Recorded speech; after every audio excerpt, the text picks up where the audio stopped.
Tengo una consulta como periodista y no como abogado. Se habla mucho de democracia, de hecho lo hablamos todos, lo discutimos. ¿Como periodista vos o como periodista yo? Como colegas en todo caso, de colega a colega. Pero ¿por qué pasa esto que cada vez estamos en democracia, lo venimos pregonando, la venimos defendiendo? Yo creo que en la Argentina la democracia está sentada por el pueblo. Tiene la idea que es el único sistema político que necesitamos para poder seguir adelante como pueblo. Pero también siento que votamos y cuando los gobiernos asumen se alejan de los pueblos del pueblo y no lo escuchan.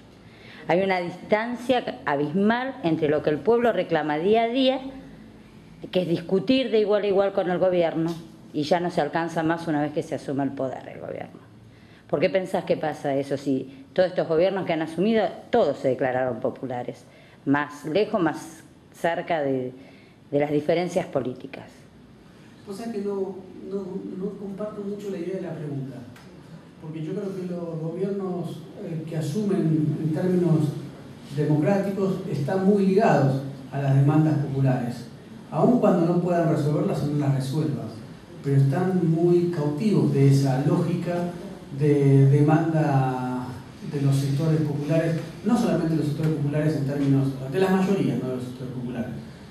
Incluso el menemismo estaba muy a la expectativa de lo que demandaba gran parte de la sociedad. Aun cuando económicamente no favoreciera a los sectores populares, estaba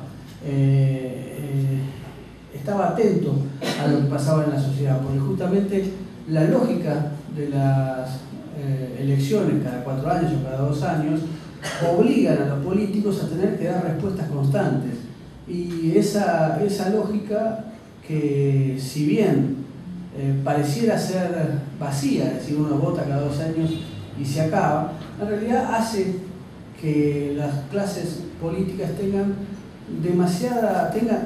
todavía una relación de dependencia hacia los sectores mayoritarios. Por ejemplo, un político tiene mayor dependencia de los sectores mayoritarios que el presidente de Boca, en función eso no es un mal ejemplo, el presidente de Boca es elegido, más allá del desprecio que me merezca Boca Juniors, es elegido, pero por ejemplo, un gobernador está más atento a la lógica del consenso social que, por ejemplo, el dueño de un gran medio de comunicación o que un gran empresario. Uno podrá decirme el empresario es dueño de su fábrica y se acabó. Sí, pero también tiene una responsabilidad social, una responsabilidad hacia el Estado, una responsabilidad hacia los demás, que en muchos casos se asemeja a la de un político porque es clase dirigente. Y dentro de esas clases dirigentes, los políticos todavía tienen que rendir cuentas a la sociedad. Y otros sectores de las clases dirigentes, digo, los intelectuales, los sectores religiosos, los sectores empresariales, los sectores mediáticos, no rinden ninguna cuenta hacia las mayorías. Por lo tanto, yo soy un gran defensor de la política, soy un gran defensor de la política en cuanto a sistema democrático y soy un gran defensor de los políticos, aun cuando los políticos tengan el vicio de afanarse jarrones y hacer ese tipo de tropelías que constantemente hacen y habitualmente hacen. Yo creo que uno tiende a sentirse descontenido por los políticos, pero hay mucho también de neurosis propia. Uno no puede estar, el político no puede estar todo el tiempo pendiente de lo que uno necesite. Y creo que... No, perdóname, el político gobierna y sube al poder para cuidar, proteger al pueblo y manejar los intereses de la gente, sino para que sube el político, ¿para qué lo votamos? No digo eso, lo que digo es que un político no puede estar atento a la neurosis individual de cada uno. Y en muchos pedidos hacia los políticos hay neurosis colectivas, digamos.